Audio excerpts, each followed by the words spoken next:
There we go. We are live in five. We good. All right, perfect, perfect, perfect. What's up, y'all? What is up? What is good, everybody, yo?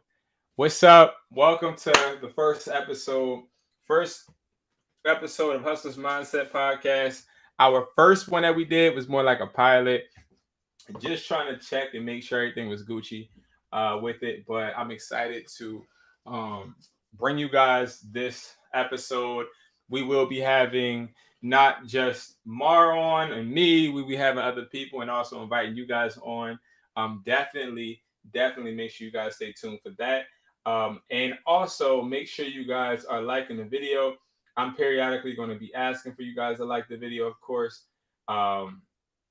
because we need the likes, you know what I mean? We need the likes, but we're here. This podcast is where we are going to be talking about what it means to, of course, be an educated hustler, but also we're going to be talking about different things, different events, different things we go through. So I invite everybody to just come along for the talk. I'm actually going to put as well how you can join this conversation. So if you guys want to join, come on live. I will be putting the link in the bio. I'll be putting the link in the bio once we are done our first segment. And you guys, if you would like, can come on and ask questions and also come on and talk to us. You can ask any type of questions, whether it has to do with acting or if it has to do with literally anything. Okay, guys? So keep that in mind. Now, what's up with you, Mar? How are you? Man, I'm doing fantastic. You feel me? Fantastic. So all y'all hearing, y'all can use that word, fantastic. It's a great word. Just make sure y'all give me credit, though. But yeah, I'm doing good, man. Woke up today. You feel me? I was able to wake up and be able to continue on my journey and fulfill my purpose in life. So I'm doing good and I'm doing great. Yes, Sirski. I feel as though right now when I'm looking at, I feel as though your camera is a little shitty a little bit. I ain't gonna lie. You feel me? For real? You know what I mean? Let me ask you something. Do you got the YouTube channel pulled up, buddy? What? Yeah, dude. Because I ain't gonna lie, you got to be able to answer to the chat too. So pull up the video. Pull up the video so that you can be able to talk to the chat as well. But my camera quality is way better than yours. I'll say that. You know what I mean? No knock on you. But, I mean, it is what it is. There's nothing that I don't expect. I expect you to be hating and stuff. But that brings me to my first conversation. So where were you just coming from, man? I was actually coming from the shop. 9 to 5? No, don't do that. No, nothing. Like I said, nothing against 9 to 5. Y'all watch the pilot. We got nothing against 9 to 5 workers, but at this point in life, I'm above being stationary at a space from 9 to 5. I was at the shop helping my mans out and stuff like that. You feel me? Coming up with ideas, things like that. You feel me? No 9 to 5 though. Don't disrespect me like that. No 9 to 5. Okay, understood.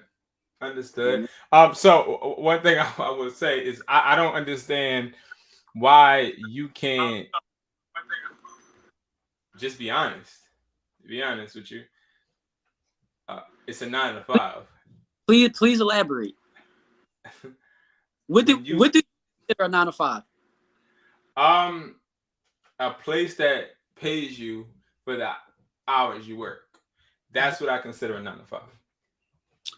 See, I consider a 9 to 5 as a job that you have to be there for damn near 8 hours of your day consistently. How? When you don't have to be at a part-time job for 8 hours. You don't got to be at a part-time job for 8 hours. Yeah, but you still have to be at the building. Like, you have a schedule to where you have to be there. Otherwise, you're up for termination. So you're saying you feel as though if you have an obligation, then technically having that obligation means you have a 9 to 5. To a company. You feel me? Me, I move freely. I don't have to go to the shop, but that's my man. You feel me? So I look out. You know what I mean? How long has he been your man? I knew him for about like 2 months. Actually, it's almost going on a year. The end of last year. What does your man's mean? That's my man's. What does that mean? That mean that somebody I rock with. You feel me? Somebody I rock with. Yeah, that's all it is. I ain't going no further detail. Just somebody I rock with. You feel me? That's my man. I got it. Okay, hold on. Let me. I want to see something real quick.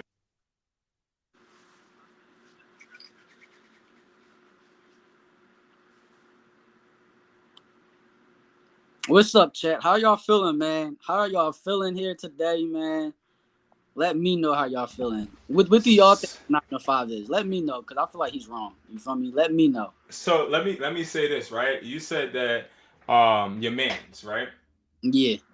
Got you. I feel like having somebody working for your man's, I think, because every time you say it, you say you're helping your man's out. Yep. But I feel like he's helping you out. And why do you say that? Because it's like that just sounds like counterproductive for him to say that you're helping him out when technically we're helping each other out. That's why that's my man. As your bro, your man, your people, whatever people want to call it. Yeah. It has to be give and take both ways. Like we both gotta help each other out. You feel me? Otherwise, if the other person is just helping the other person out and the other person is not giving nothing back, then it's almost like an employment type of thing to where like I'm under you and you need me, so I'm providing you with everything. Are you not under him? No, I'm not under nobody. So what are you on the same level as him? I'm my own person. He's his own person. So whose place of employment do you work at?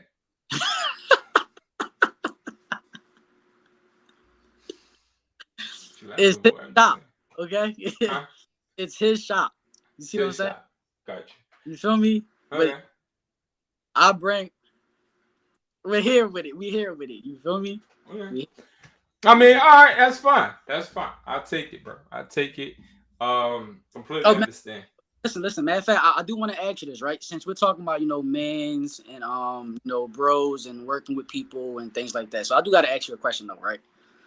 So, and this is a general question as well that y'all can ask yourself. At what point in time if you really fuck with somebody, right? And y'all going down the same paths, right? And then y'all happen to veer off because y'all got your own journey, your own purpose, right? At what point do you stop supporting your bro just because he low-key walked down a different path? Like, at what point do you stop supporting your bro, quote unquote me? You feel me? Because like you never come to the shop no more. It just seemed like ever since that, I stopped wanting to do phones, you don't fuck with me no more. So like you just stop supporting me because of the fact that he knows how to fix phones. So you feel like since he's op in that, I'm your op as well? Because that's how you treat me. You treat me like I'm your op too now. You know what I mean? Like, so like, what's up with that? You feel me? Yes, I do. I do feel as though you're my op. To be honest, when you're in that building, yes. You know what I mean? I feel as though you are an op. I feel like at the end of the day, you should take all his tools and run out of the shop, hide the tools, and then just become a smoke shop. Then you won't be my op. But for somebody that does what I do, you know what I mean, and what Justin does, you know what I mean, I would consider that definitely an op. But all right, and I feel like, hold on, and I feel like you're somebody that you're not necessarily op as far as an enemy, but he's an enemy, right? And you're an op because you took an opportunity from an op. You get what I'm saying? That makes you an op, So I feel like that's what makes you an op. All right, so I want to touch on that. I got 2 points I want to touch on, right? Yeah. So the first thing, because you said what you do and what Justin do. Yeah. So what is it that y'all do that he does? You feel me? Because I know what he does, like what his skill is like fixing phones, but like I never see promotions for you fixing phones. So like, is that what you do? You feel me? Like, who is this Justin person that does that? He does that for you? Is that what y'all going around doing that? Because if y'all are, let me know. I'll fall back. But as far as I know, like what I see, I don't see it. So right. Probably because either you're too busy smoking a vape, or probably because You're too busy in the smoke shop selling cigarettes. You know what I mean? We do promote it every once in a while. But also we get calls from Google and things of that nature. Now, does Justin himself fix the phones? Not necessarily currently. Do I? No, not necessarily currently. But that doesn't negate the fact that we have the ability and we are available to do it. You know what I mean? The customers, they don't want to pay before we come, so we don't do it. That's all. Um, so I don't rock with that, right? Because of the fact that that's kind of that's kind of fucked up when you think about it. You feel me? Like you have an ability that you're not using. You feel me? So just because somebody else also had that ability, but they want to put that ability in use, Mm-hmm. why does that make me working with the op when you're not using your ability or your skill level? Like that doesn't make sense to me. You're So not utilizing your skill, then you can't be mad at somebody else who's utilizing a similar skill to you. so you know how to fix phones.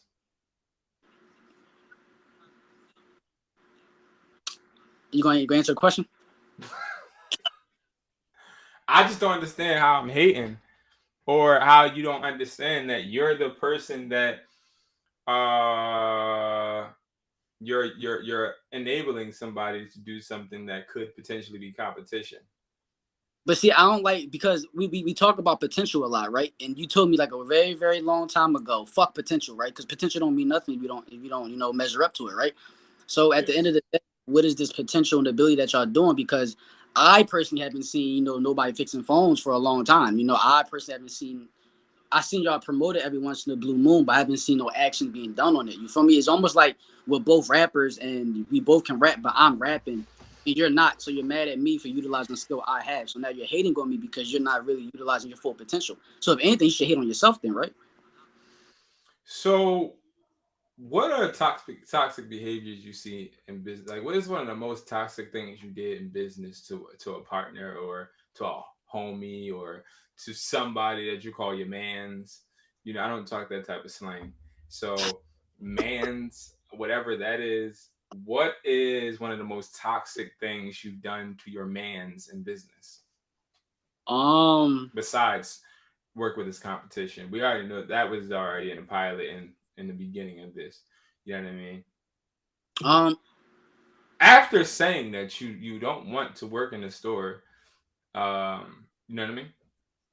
yeah, I don't want to be tied down to a store. I don't want to be tied down to a store, and I'm not. So which I'm great. You feel me? I'm living freely. I'm literally doing what I want to do. I'm grateful for that. You feel me? But a toxic trait. See, like I feel like What's that's up, low key. chat? I feel like that's low key hard sometimes. Um I feel like it's more easier to put like a toxic trait on somebody you're actually watching. But me, like personally, I feel like sometimes it might be hard for you to yourself discover a toxic trait that you're doing that you not think of it as toxic. You feel me? So if you think of it as toxic, I might not think of it as a toxic, so I might not think of it as a toxic trait. Well, one of the biggest things within a human is reflection. So obviously, you've done things in your past, whether it's with Joe or Tom, where you know for a fact that that wasn't right. So, what type of reflection period did you have? And he was like, "Damn, that was messed up." Um, Maybe that's the reason why you're working with the ops, because you don't reflect enough. Maybe you just don't reflect enough. um, I feel as though okay. So one What's thing up, chat? What y'all up to, man? we Talk hear to your guy. all right. So I feel like one thing that I'd probably um, how about we just switch it from toxic trait to like a bad business move? Because I feel like Or business betrayal, move. disloyalty. No, I mean, but that's sometimes that's like perception. A lot of things is like based on perception, based on what you assume the intent of the person to even consider betrayal. You know, Do you think um, that you're a loyal person? I think I'm a loyal person. You feel me? Yeah. Depend So your on friend with the smoke shop slash repair store. what if you run into somebody that has an acting slash um wireless. Not get it right.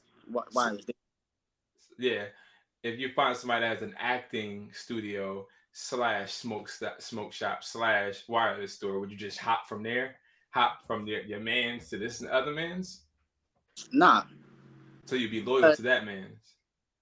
Yeah, I'm gonna be loyal to the. I can't just go around just jumping to new people out of the blue. Like it's just The topic is toxic. Like, what toxic moves have we done as business partners? They,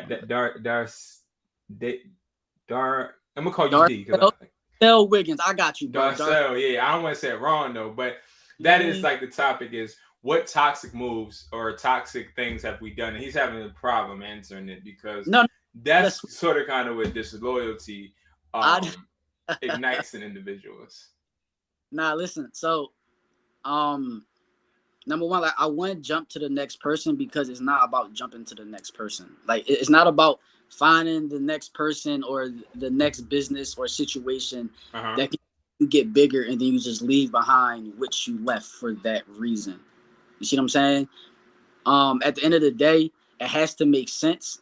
But even when it comes to that, I feel as though when it comes to like, if you have like a loyal person that really, you know, fuck with you and want your dreams and, you know, to come true and really believe in you, then I feel as though if there is an opportunity that can help you personally as well, I feel as though it would be fucked up in general if I'm working with somebody and, you know, they try to deny me moving on to something that I feel as though can help me go to the next level because they feel as though, oh, well, you're becoming an op, you're betraying me and this, that, and the third, because I feel like, well, if that's the case, then you really don't care for what I got personally going on, what I really want to do. Well, let me tell you this. One, let's limit the cursing. You know what I mean?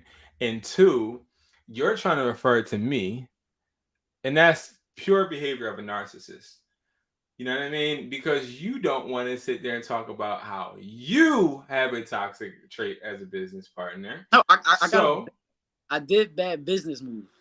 I did. All right, so what's your bad business move? You feel me? Comment below, y'all. What's y'all worst move as somebody's friend or business partner? What's a bad move to y'all? But go ahead. What's yours? The worst move I did was we had one of these stores, I think the very first store we opened together. The very first store we opened, right? I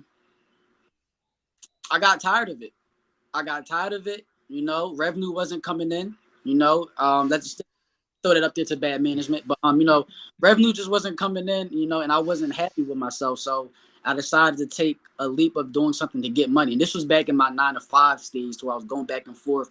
I was trying to figure out what I want. I needed money, so I did leave the store. I went to 9-to-5. And you know, I didn't go back to the store for about like a month. I damn near was like on a leave of absence personally to myself. So that's bad business on my end because in my head, I literally took a leave of absence to myself because I feel like the atmosphere of what was going on wasn't really benefiting me.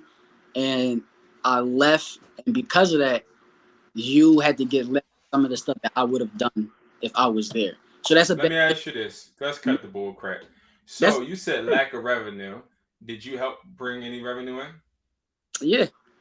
What revenue did you help bring in? Every single product that was sold that I sold there. Fixing phones, going to the flea market, I helped bring the revenue in. You helped, but you said it was no revenue. It wasn't enough to get. It wasn't enough to have a sustainable life because their revenue that was brought in. I think you decided to just spend it on trips. You know, so spending it on trips, I feel like. Did you go on the trips? It's not. Did you pay for the trips? I'm just asking.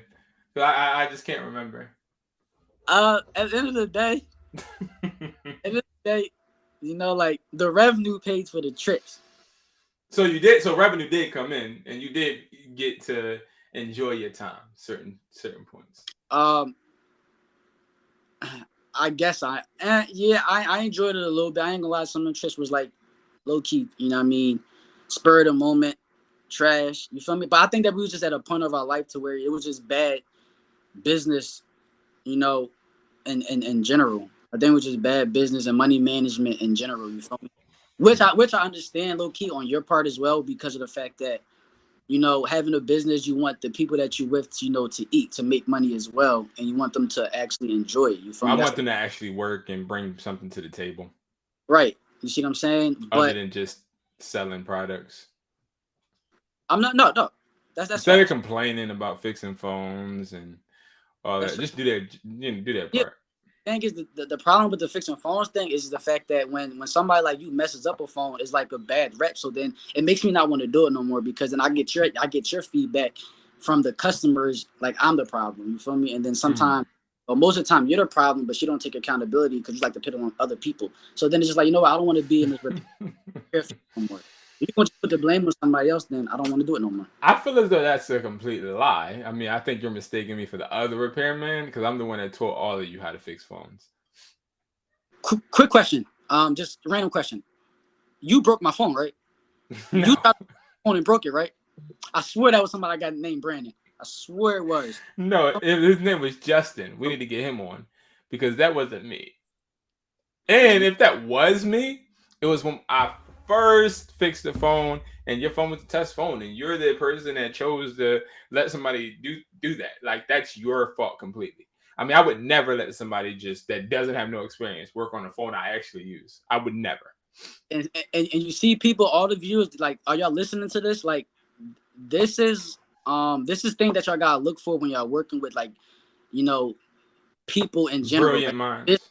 business in general, because for like the last 8 years he kept on denying the fact that it was him, and then now he said if it was him, it was because of this, that, and the third. So Yeah, I honestly that's don't remember. not accountability. Now you put the excuse because low key in your head you remember, like, you know what? Damn, it probably was me, but how can I word it? If it was me, that was my first phone. Take accountability. It was you, regardless if it was your first phone or not. You did it. You messed it up. So don't put the blame on nobody else. Take accountability. Okay. So let me ask you this. When is the right time to cut people off? Ooh, that's a great question. That's a great question. Because it's like, you know, if you're going to at some point be disloyal, Okay. you know what I mean, hop from business to business, um, call people's your mans, um, at what point, because there was a point to where I think you tried to cut me off silently. Um so like I'm just curious on your end, what point is it when you cut somebody off in business to be, successful or to spread your wings? Because there was a point in time when you blamed me for everything. In your whole entire life, you would blame me for everything. Well, I mean, a lot of stuff that really happened in my life, I'm pretty sure you played like, I feel like you was around and played a part in. You feel me? Sometimes things happen from the people you surround yourself with, you know. But that's what. Um, I feel like at the point that you cut somebody off, um, I feel like it can differ. So, but when we're talking about business, I feel like if you're in business with somebody, I feel like a perfect time to cut somebody off in general is when you feel as though, um, y'all, either your visions don't align, as you once thought was, or when you feel as though the direction one person is trying to take is not the direction you want to go. You feel me? Then I feel like it should be cut off, because of the fact that if you keep on going with that and, putting that in the back burner, then you're going to continuously be in situations to where you're not liking your life or liking the decisions you make. And then that's when you put the blame on the other person because of a self-reflect thing. You feel me? Which we talked about. Like, it was a self-reflect thing to where doing certain things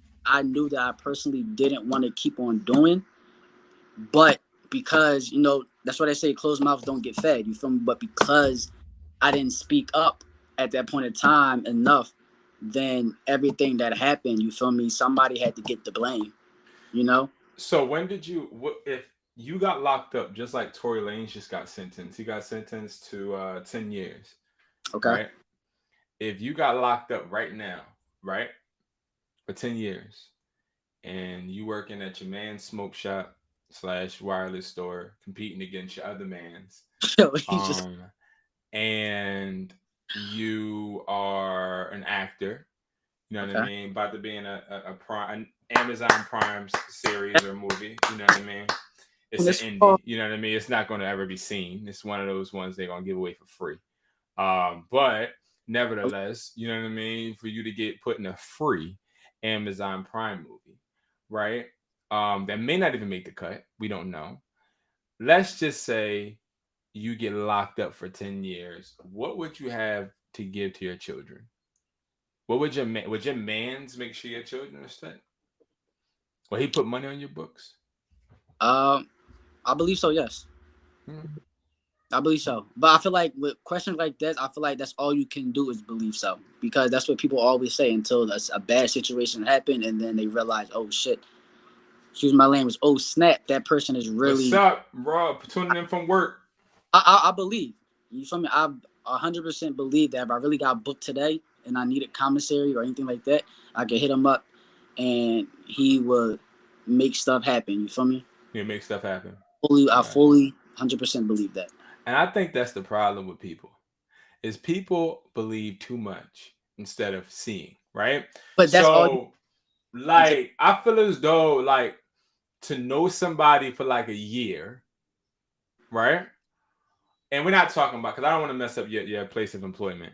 So we're not talking about him. We're gonna talk about just in general. To have somebody literally you barely know, right? Even though you think you know this person.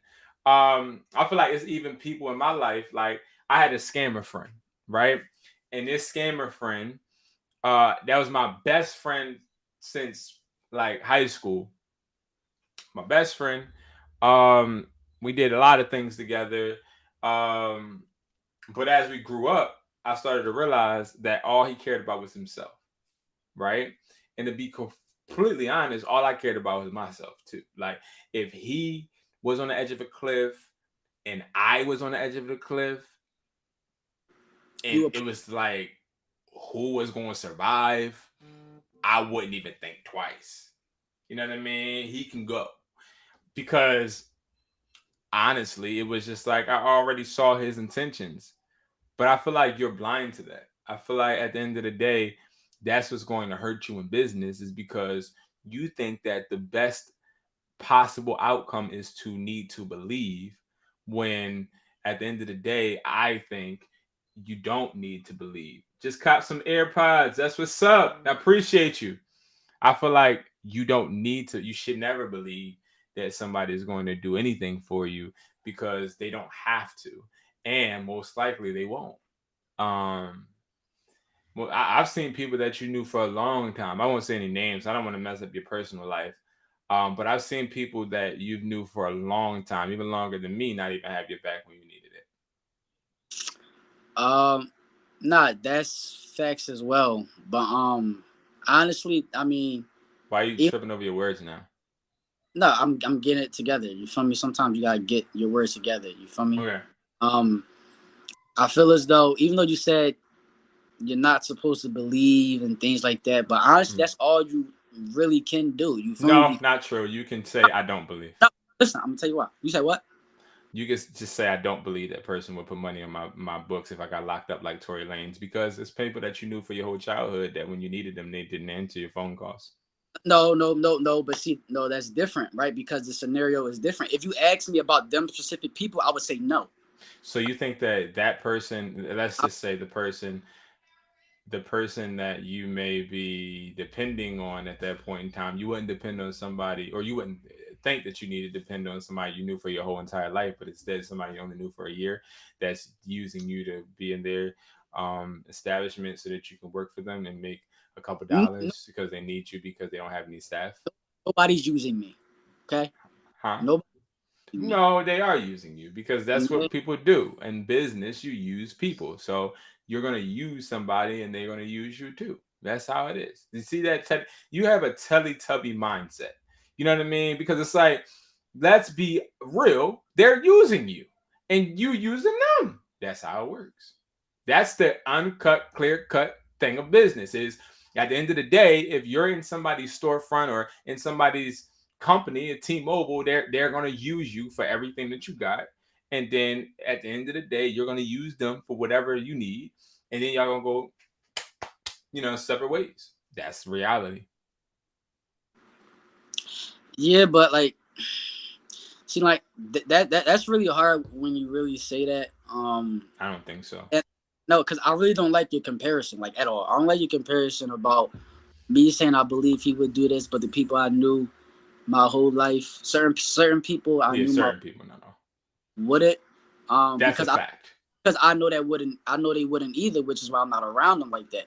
Which I don't really mess with. I'm not really day to day around a lot of people, a lot of family or people that I really mess with that I talk to you about, or this is this person, this family. You don't see me with them every day or consistent every day for a reason. So what would be your advice to my like the people that are literally sitting in the chat? I appreciate you, Steph, and my guy. The people in the chat, what would be your advice for how to find loyal friends that aren't using you?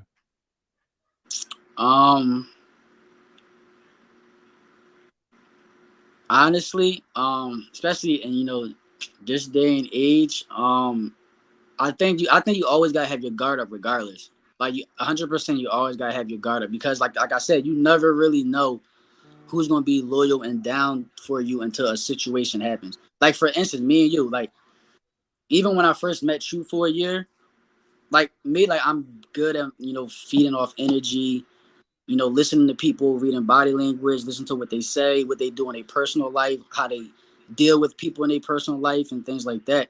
That gives me like, I guess it's bad to assume, but that's all we can really have sometimes until a situation happens, where you have like an assumption of something. But Right. even with me and you for a year, What's up, y'all? Like the video. like somebody Please. I could honestly say, like, if I needed something or I was down, like, yo, you would look out for my books, like you would help me When out I met you, I wouldn't. if I really needed it. You feel me? When I met you, I wouldn't. No, yeah, but I feel as though after a year of us really rocking, I really feel like you would. You would have. Maybe not day one, but after a year, you definitely would have. And if you wouldn't, then damn, you just messing. That's crazy. You feel me? How many times have we hired people and they didn't come to the interview, or try to hire people, or we hired somebody and they wouldn't come to their first day of work? How many times did people say they were coming back to work and didn't come back to work? How many people did a no call no show? How many people did you call, do a phone interview for, and then they said, yeah, I'm gonna be there, and they didn't come? A lot, right? Yeah, but I had no personal connection with them, so they really didn't owe me anything. I had no personal connection before we So did. do you feel like people close to you owe you something? No, nobody owes you anything. What about y'all? What y'all think? Do somebody close to you owe you something? Let me know, y'all. Talk to me. Talk to me. So, all right. I mean, that's fine. I just feel as Wait. Do you believe that somebody owes you something? Like right now, do you believe that anybody in the world, do you believe you are owed from somebody? do I believe I'm old for somebody from something? Or with somebody? Yep. From somebody? Do I feel like I'm old? Yes. I feel as though people owe me something. Who? Everyone. Everyone owes you? Yes. Everyone owes me respect. No, because at the end of the day, everyone lives for themselves. Loyalty isn't owed. That's a fact. But That's you want to know what people owe me? They owe me but respect. You want to know why? Because when I meet them, I give them respect. So if they don't give me respect back, then that's when I have to they have to face consequences. but they don't owe you. I don't think they owe you. It's because you give somebody respect. That doesn't mean they owe you respect. But I'm only giving it to them because I want it back. But they didn't ask for it. Exactly. So I'm So just assuming. So if on somebody, and we don't, and expectations people can lead to your downfall. So you're telling me right now that you don't put expectations on people when you made them? No, like yeah, I feel like everybody does that. Everybody has expectation. So do you make sense right now? But but listen, but that's an end post. When you meet somebody, your end post is like, yo, I'm giving this person respect. They better give me the respect as well. But when you think of it, like more deep, like nobody really owes you anything. You feel me? And I think that's the problem because people like you would say I think you're only saying that because you read it from books. No.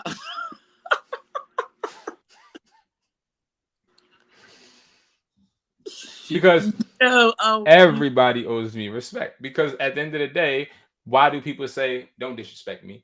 Or people cut people off because they disrespect them, or people get upset and want to fight because people disrespect them, or if somebody walks up to you and spits on you, do you feel as though, oh, they just spit on me, they don't owe not to spit on me? And you want to know why? Because of the saying, treat others how you want others to treat you. And that's an expectancy. And that's when you want somebody to owe you something. Yo, Juan, what's up? They don't owe you not a damn thing. And people like you say that. People like you say, like, yo, they owe me this, that, and the third. But then if that person happens to do something or bad business wise, and then once you come clear and level headed, you be like, you know what, it's cool. You feel me? They didn't owe me nothing. I don't owe them nothing. They go their own separate ways. So I feel like that flip flops depending on the situation.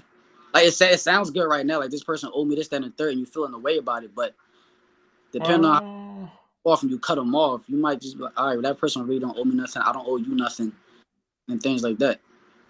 Yeah, if you say so. I feel as though you're wrong. No, matter of fact, I do want to ask you something because I definitely do appreciate you supporting my guy right here. You feel me? Copping them AirPods and things like that. So I do got to ask a question because I know we have like 3 stores and things like that, right? So like, are you still selling like fake AirPods? Like, so that what people was happy about? So when you call them fake AirPods, what do you mean by that? Like not authentic. Okay. Let me ask you this, right? Not Apple brand. Not Apple brand?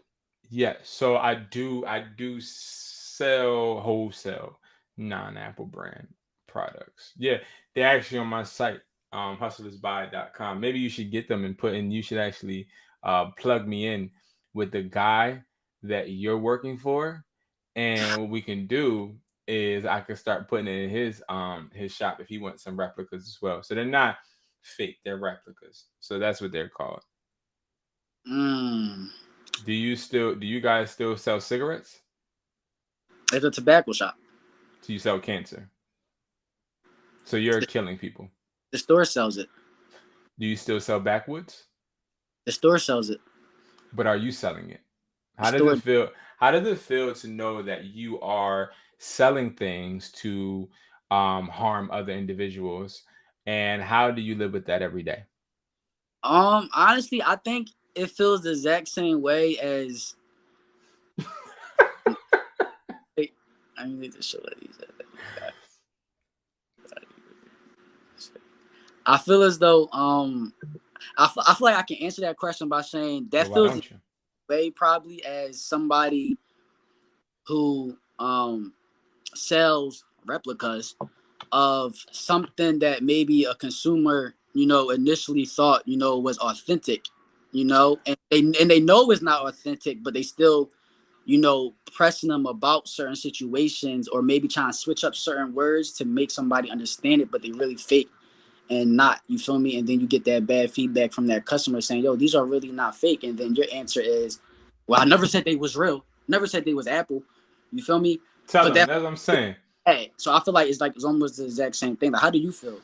So I feel, so the educated hustlers, the way we feel is we feel awesome. We feel like we're about to make money. We're going to continue to make money because you already let them know that it's not real, right? But the difference is you let people know that it can cause cancer and health problems. And I mean, I wouldn't be surprised if in a couple years I see you smoking cigarettes in the front of a smoke shop. You know what I mean? Because it's like, let's do this. When you first started to vape and bring vapes to the store, I told you stop smoking vapes because you're going to get addicted. And now you're addicted.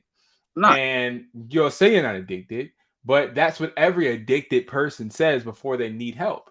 So it's like not doing it says to the opposition. You feel me? Yes. If they're not, you believe that everybody is addicted. No, I believe you are addicted.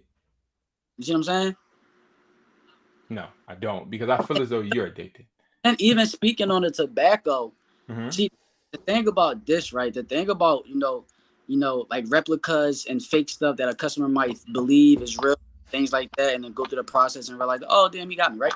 The thing about that is the fact that they came with the assumption and hoping that it's real until they get played. This, when they walk in to buy cigarettes, that's a personal choice. You know what it is. I'm not exaggerating nothing. I'm not playing around with nothing. You know exactly what you're doing because you've been doing that for years. So regardless if I'm here or not, you're going to go to the next shop and buy it. That's a personal problem. That's nothing to do with me. So I don't feel no type of way. So you're not a drug dealer? Live your life. Live your life. I'm asking you, are you a drug dealer? No, I'm not a drug dealer, man. So are you somebody that is affecting people's health? Like I understand that you don't make the decisions for the people, but if somebody walks out of your shop and drops dead because they smoked a vape and they smoked too much, or they smoked cigarettes, or they had laced narcotics, how would you feel? Would you not care? Well, let's get out of the extra lace narcotic stuff because that's like a whole nother ballgame that I have nothing to do with. Okay. Well, you supplied them with the backwoods. Nothing had to do with lace. Why do you think that selling tobacco is heavily regulated? Right now? In general. Do you smoke tobacco? Do you smoke tobacco? No. So why sell it? Because people supply and demand. Just because I don't do it, that don't mean that people don't want it. So why do you not smoke tobacco? Because I never liked it. I never liked cigarettes or anything like that. That's just something. So what impact do you think you're making on other people? I feel as though if somebody comes into the shop and buy a pack of cigarettes or want to buy a backwood or want to buy a vape, whatever it is, I feel like the minute you walk out, it is what it is, bro. I feel like I'm not impacting you in a negative way. Now, can you say, is that contributing to that? Mm-hmm. Then even with that, I still would say, I guess as a salesperson, are you contributing? I guess in a way technically, but then also like the store itself is. So if your son was let's say your son is 13 years old and he says, "Hey Dad, let me get a pack of cigs." No, what he's would too you young. say? He's too young. Okay, so what if he's 18 and he says, "Let me get a pack of cigs"? I would say no, but he's 18. So have you ever sold cigarettes or gave any type of narcotics to anybody underage? No. Have you ever gave a drink or anybody to anybody under the age? Nope. Have you ever been on a podcast lying about giving anybody any type of narcotics? I didn't give nobody no tobacco and no liquor underage. I personally didn't hand nobody. Have you watched them consume it or pick it up? Underage? Have you supplied it?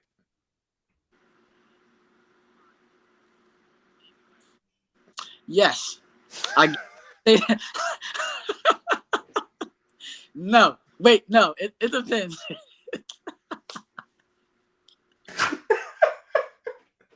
No, wait. No, it depends, right? Hey, yo, guys, we're talking to a real life drug dealer. That should be the topic of the podcast.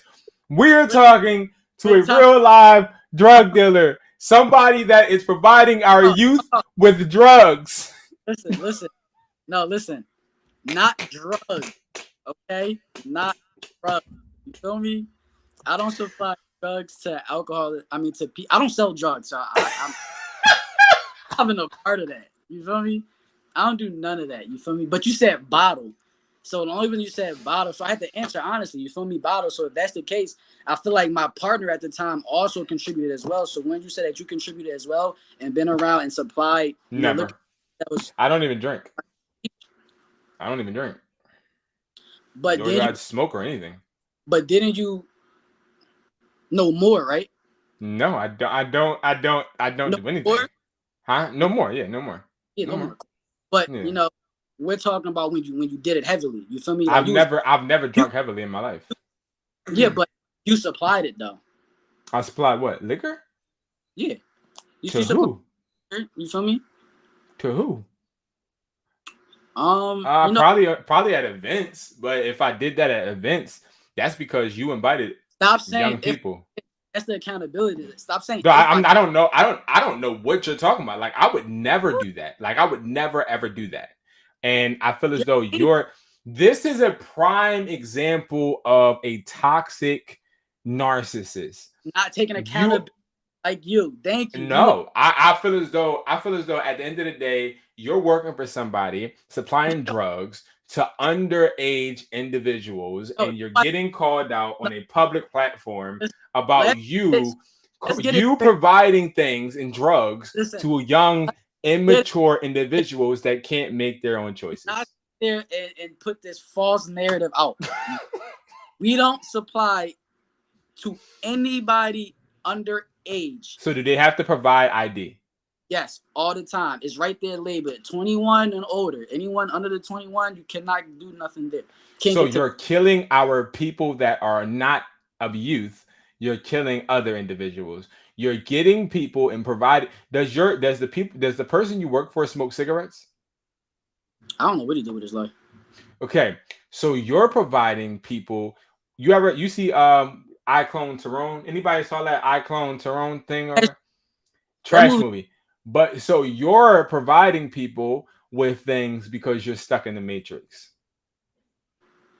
How can you be a leader and you're providing people? So there's a difference when you work with a wireless store, but now you didn't turn from selling phones and AirPods, whether they're fake or not, to now it's full on selling things that kill people. Nah, that is fact. It is a personal choice, and you chose to buy them. That is fact. But there's people that's not like you who didn't choose to buy them, who didn't know that this guy right here, you feel me, still did what he did. You feel me? So that's what I'm speaking on. Not you, the people who actually know about it and going to get them because it makes sense. More you say more bang for your buck. So he's talking about like when you know, I told them already on videos that I used to sell them a MERCARI and the MERCARI money got taken. You're right, but still, I didn't know that was wrong. You didn't know you didn't know that selling replicas or not authentic from Apple brand to people who wants that, who came in for that. No, they came in for AirPods. They didn't come in for legit AirPods. They just wanted AirPods. They're the ones that brought AirPods for $50. You think they're going to be real? No, all right. No, matter of fact, I got a quick question. So, if somebody comes in to buy Apple, if in to buy Apple AirPods, right? So nobody ever came into a store to buy Apple AirPods. They never came into the store to buy Apple AirPods. They came in the store to buy AirPods. I sell AirPods, not Apple AirPods. No. We're not doing that. No, we're not doing that because they do. They do come in here to buy Apple. Is the fact that once they see the AirPods, they already assume because it has Apple sign on it. So of course you come in to buy Apple AirPods. Why you choose? So when people buy cigarettes, are they assuming they pass out and die of cancer? They know what comes with it. No, not everybody. Not everybody knows what comes with backwoods. They don't know that backwoods have toxic chemicals inside of it. You can't say they don't know that because the people who smoke it heavy know that regardless. Tobacco wraps is not. Why are you on Tinder and BLK?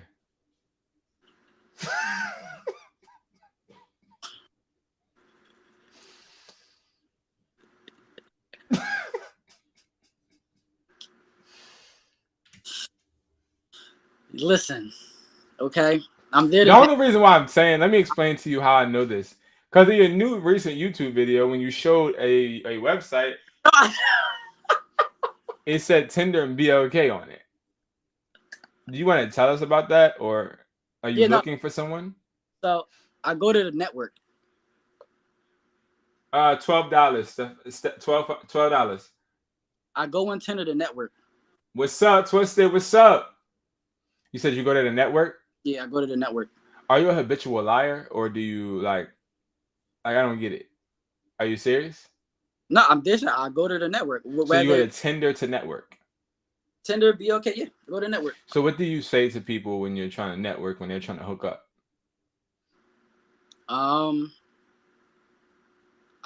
The first thing I always, ask them is I gotta make sure what they're doing in life. Do they got any business, goals? Do they have dreams? Do they have certain stuff like that? If they don't have nothing that aligns to what I'm doing in life, then we're not talking.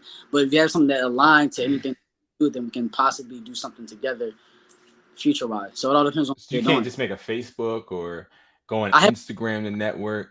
I have a Facebook. You do? Okay. So what made you download Tinder and BLK? Because these major platforms, Twitter, Facebook, Instagram, Threads, they are not big enough for you to network. You need to go on Twitter. I mean, you need to go on BOK or Tinder to network. Yeah, I feel like that's what a social site is for. You feel me? To go on it. Like That's I a don't want. dating app. I don't want to just. That's a dating app. It's a network. You feel me? It's a network. So if I go and I look up Tinder right now, look it up. If I look it up, Tinder is going to tell me networking app. Look it up. Okay. I want you to look it up. Tinder hookup.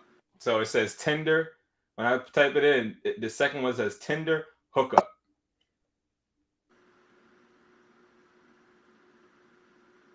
Tinder, dating, chatting, friends. There you go. It doesn't say networking. It don't matter because as friends, work with your friends. Thank you. It doesn't say networking though. You know what I'm saying? But no, I do want to ask you a question, right? Okay. Since you do have a podcast, you have a podcast, which is, great. You have YouTube channels, you got businesses, you got, your Discord. You're doing your damn thing. So I want to applaud you first before I ask you a question. I'm definitely proud of you and everything that you're doing, right? I'm proud of you too, man. I appreciate Keep providing cancer sticks. And phone repair, I'm sorry. Cancer sticks and phone repair. Best combination out. Do you wear fake stuff? No. So you just sell fake sometimes, but you don't wear it. It's replicas. Difference. I used to wear fake stuff though. I used to wear like fake. Remember when you used to wear that fake Gucci hat that I got you? Yo, I remember that you used to love wearing your fake Gucci hats and your fake Gucci belts. You talking about the belts we brought wholesale? No. When you were with me? No? You. Oh, you're going to not take accountability. I understand. You became excited. We tried to sell fake Gucci belts. It didn't work, so I just took the Gucci belts and started wearing them. So you wear fake stuff, so why you lie? You do. No, I used to wear. I don't wear Gucci anymore.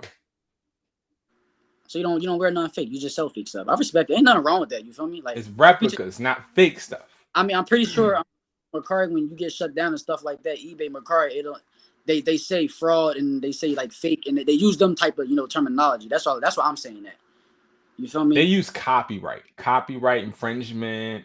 Fraudulent. No, they never say fraudulent. You know what I mean? But I know you wouldn't know because you're not really in the space of making money on apps. Instead, you download dating apps. So it's a difference. I'm sure when the girls that you are on Tinder and BOK with and trying to hook up with, and then you're sitting there trying to network. No, it is networking because some of them females that I've met are doing something that pertains to entertainment or acting, whether they're doing they're literally selling their body. You're right. Fans, we're just talking about just doing BOK, Tinder. You're trying to get quick hookups. You're selling cancer sticks backwoods, and you're also on dating apps. And you have a YouTube channel. Shout out to your YouTube channel. But you got the YouTube channel, and now you're promoting Tinder and BOK on there too. And then you start the video with a juicy juice, which is going to clearly appeal to kids. So now you start with the juicy juice. And then you go into the acting. Now you're going into BOK and Tinder. I'm just trying to put the picture together, bro. That's really all it is, bro. I'm just trying to put the picture together. You wild for that. You wild for that, yo. But go ahead and ask your question, bro. Go ahead and ask your question. All right, so podcast. So ads. So when it comes to ads, and this is in general. So anybody who's watching, who either y'all got a YouTube, got a business, or one day is going to get into this field. And, when it comes to, YouTube videos or just podcasts, ads is where, a lot of people make money sometimes. Check out Mar. His YouTube video just dropped. Oh, yes, that's my... Why am I promoting your YouTube and you're not? Do you not think that you're cut out for this? I was going to get there. But let me ask my question. Like, don't cut me off again. That was very rude of you. This is the third time you did that. Like, let me talk. I apologize. Thank you. Gotcha. That's you guys. Let people talk sometimes. But, no, yeah. So when it comes to like these podcasts, as like is that like, do you feel as though like you would ever be in a space to where you were to where your morals, to where you would compromise your morals for money? Because I know in general, there's people when it comes to ads, you feel me?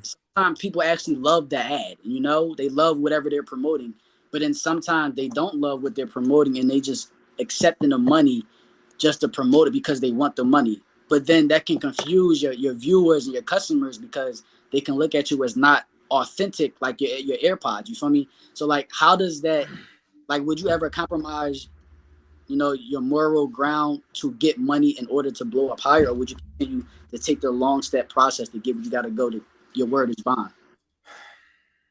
So I have people that DM me every day to like do like little stuff like promote fake shoes, replicas of shoes.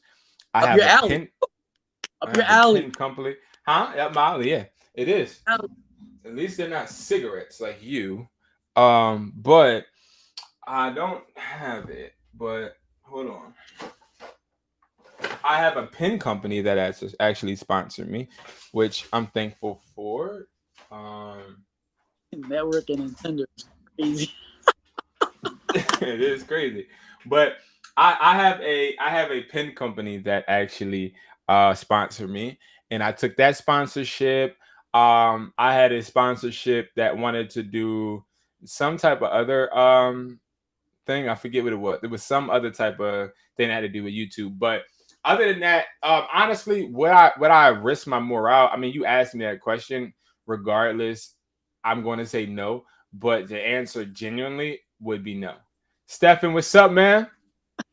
Good, what's good? Chilling, man. How you, man? Welcome, man. Welcome.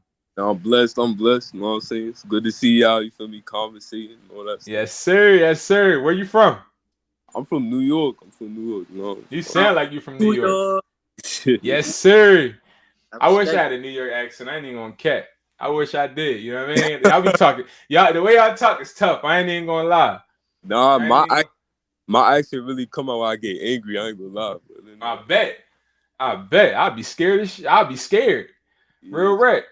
What But you yeah. doing, bro? What you doing, Stefan? What you doing, bro? You said what I'm doing? Yeah. You know, I'm just chilling right now. You know what I'm saying? It's crazy because I was like, you know what? Because I had made some money. Mind you, I'm only 16. I'm only 16. My Yes, voice. sir. My guy. So I had made some money. I was like, you know what? I've been following you for a minute. I've been Huh? looking at videos. I'm like, you know what? I'm gonna go order the AirPods. And I go on your YouTube. I see you live. I said, let me tap in and see what you do. I see y'all live. I'm like, all right. Wow. That's what's up, bro. Like, I appreciate the support, of course, and also it's really cool because being 16 and really trying to like get on this wave fast as far as making an extra income, like that's dope. You know what I mean? And Yeah, I feel as though if you doing it now, think about how far you gonna be in the because I wasn't even thinking like you. You know what I mean? Like yeah.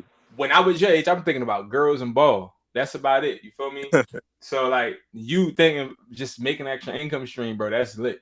You know, so I do commend you for that, man.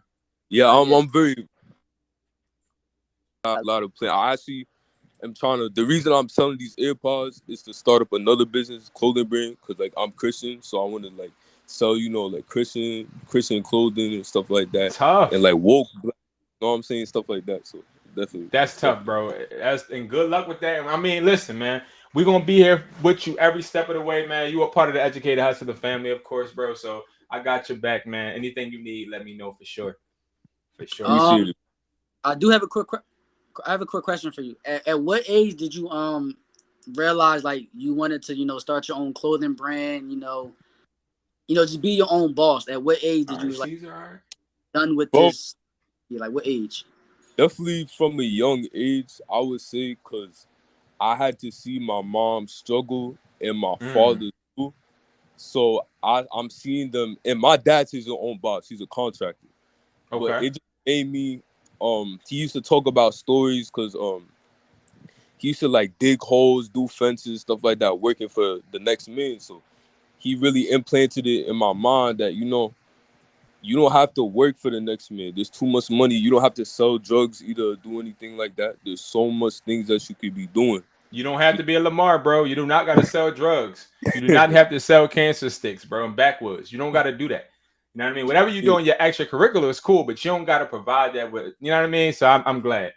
yeah. So I would say definitely about the age of of 10, most likely. Dang.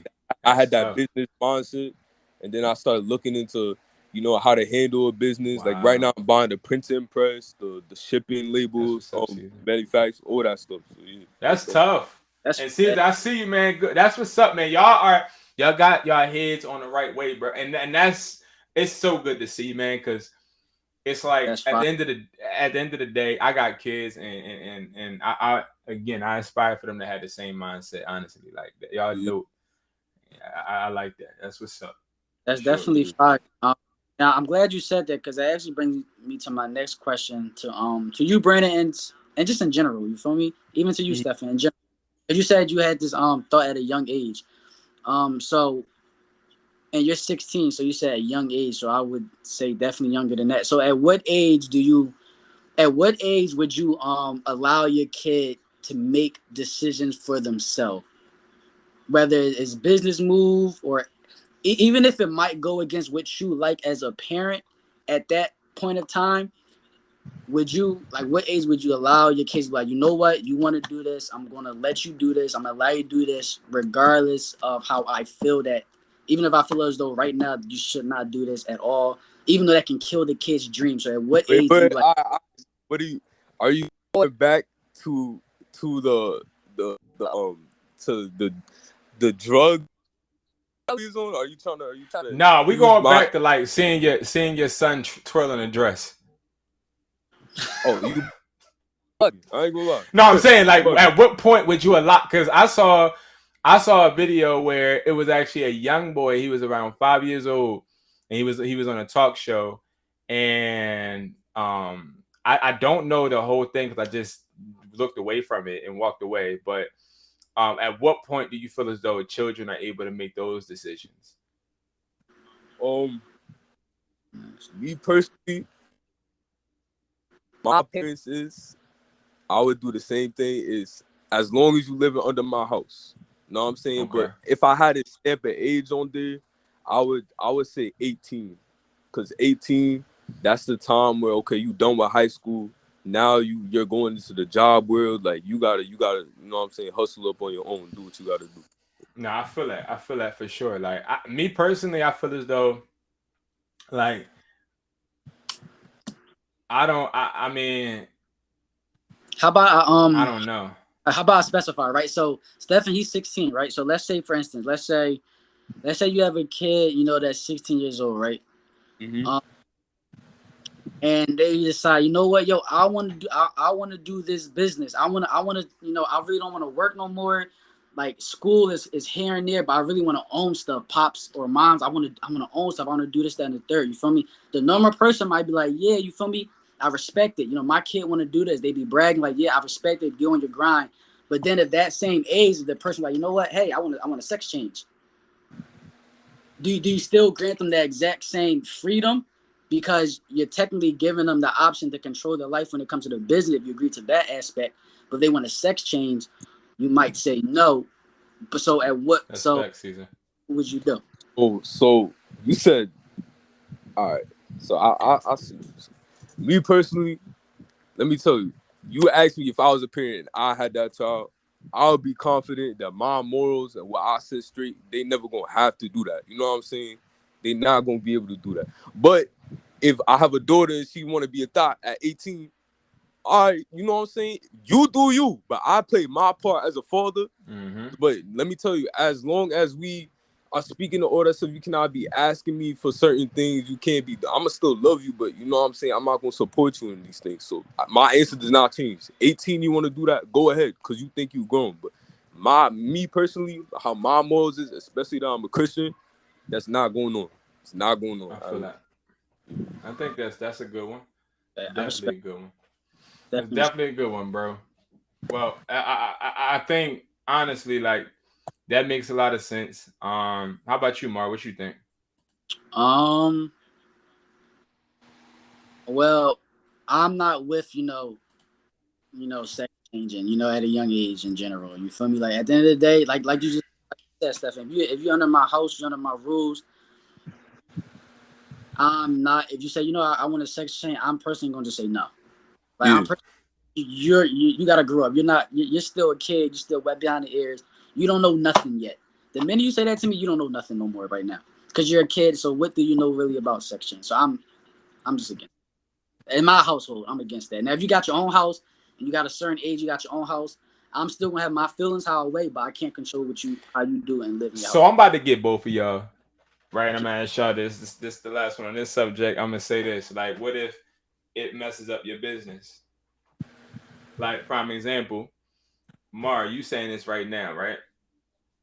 Let's say you saying all of this right now, and this video gets out to the store that you work at, right?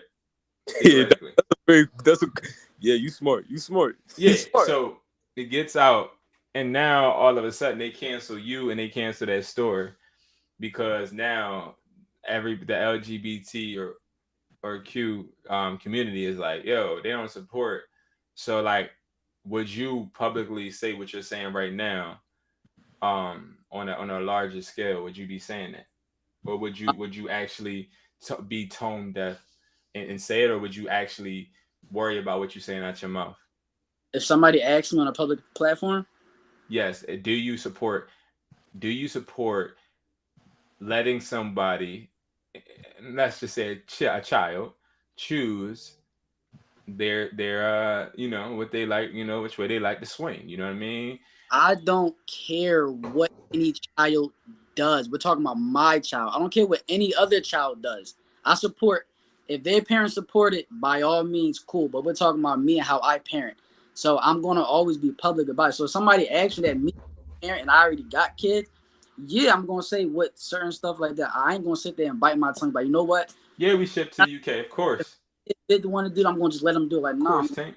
my ground. Like, that's just me. That's just my kid So you would be canceled. parent. So you would accept being canceled for your point of view. Um, see, I don't like that cancel culture because I feel as though I feel like cancel culture is based on if everybody like you or not, because people can say exactly what we're saying now, but people will support them if they like that person enough. I feel like you only get canceled if people don't really rock with you for real. I don't agree with that because I feel as though it's a lot of people that speak up on it, no matter who they are, they get canceled for a little bit.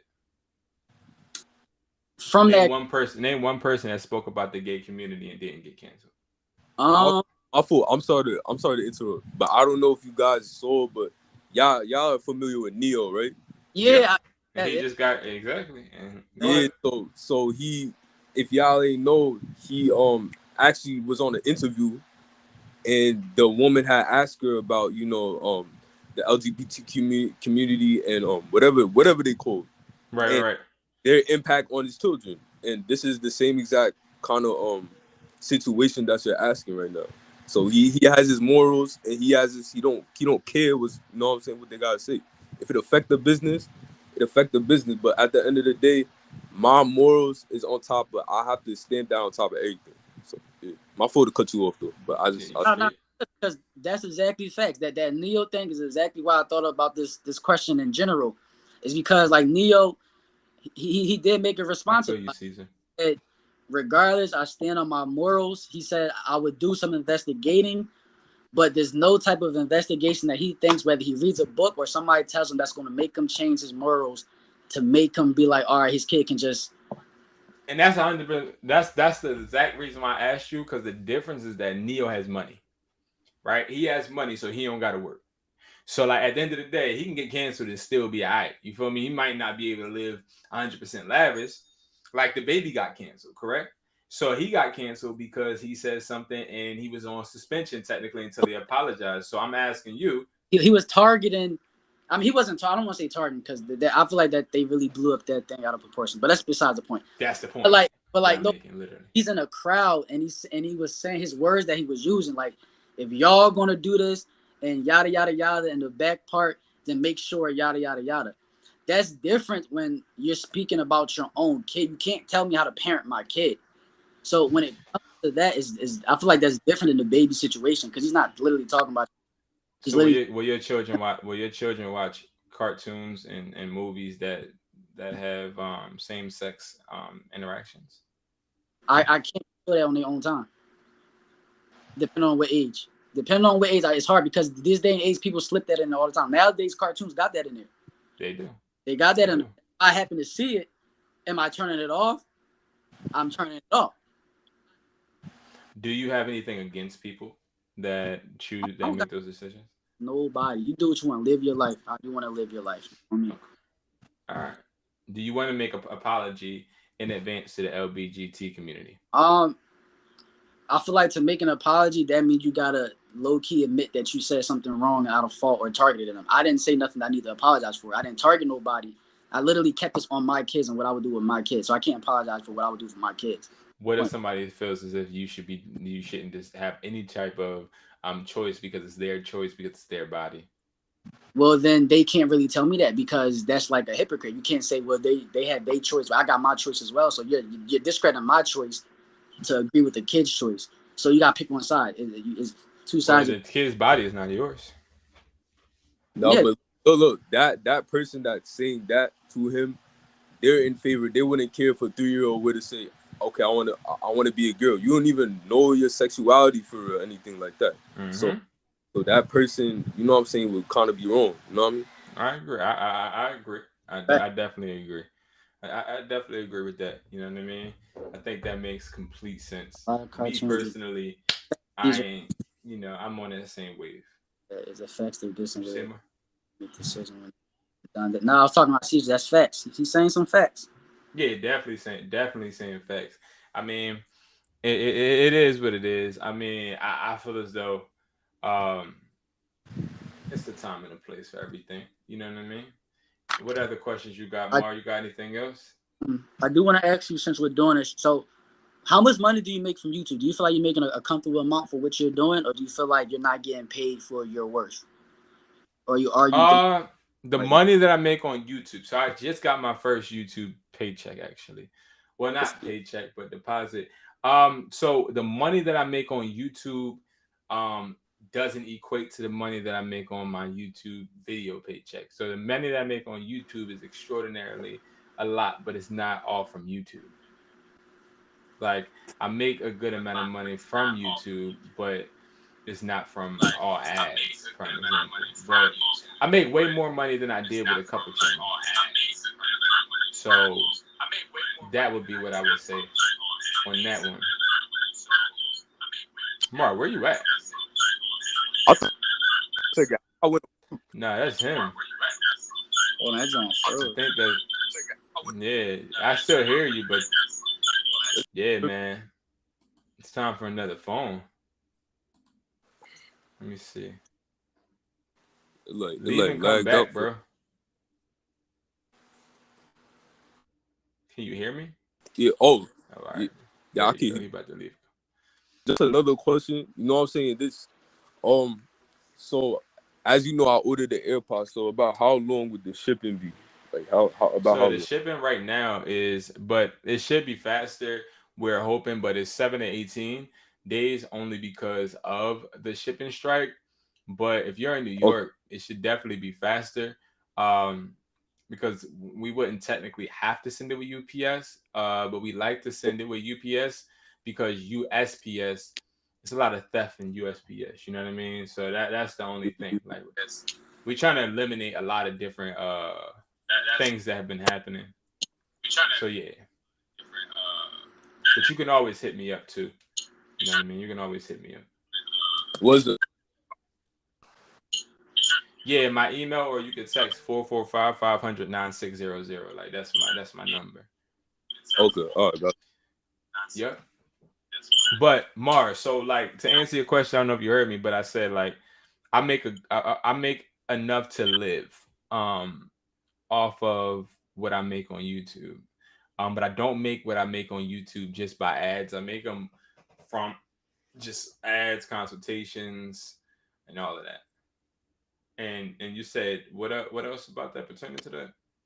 I want to switch it to that because you said I respect your answer. So, what advice would you give to people who's just starting to YouTube to get to a level to where they're making good money from YouTube? Like, what steps would you give somebody to take to help build their YouTube channel? The same steps I gave you. And what are they? People don't know it. You know, just for general, you know, it's not about me. So in general, honestly, so I've tried YouTube before, right? I've tried YouTube before. I had a couples channel, right? And um I enjoyed that one. You know what I mean? I enjoyed having like this channel used to be a couples channel, and that's why the views are so low because I didn't start from scratch. I actually started, and a lot of my audience is people that enjoyed like Carmen and Corey or the Prince family and Ace family, like a lot of different like couple channels, right? So They don't like you for you. So that's why you got low views now, because they like what you did, but they don't really like you talking because you're low key boring. But continue. that's semi true. You know, they're more like how they don't care about value. You know what I mean? They more so care about entertainment. You know what I mean? They need to go to your channel. You know what I mean? Where you act and don't act like act like your true self. You know what I mean? So, but all jokes aside, what it is the best advice I have for anybody that's starting a YouTube. The problem with people on YouTube is they think that they rely on YouTube to make them money. Mm-hmm. But really what you need to do is you need to rely on yourself, but use YouTube as a platform.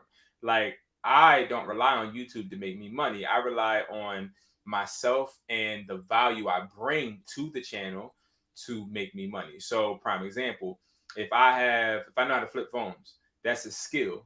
But now I just need a platform to display that skill. That's what I use YouTube for. I use YouTube to display skills, and in return, the people that view it, if they see my value and I can help them and I can duplicate my success, not full success, because I can never duplicate who I am to somebody else, because everybody's different and they're going to excel in their own ways, right? So like the problem and the misconception, I wish I would have knew, but I feel as though God has a plan, is making sure that you understand never to rely on anything but yourself. And I'll just end with this. I had a coach. I played basketball for high school for 4 years, was about to go to the league. I'm one of the best basketball players on the world, like in the world. Like Mari, you know this, you know what I mean?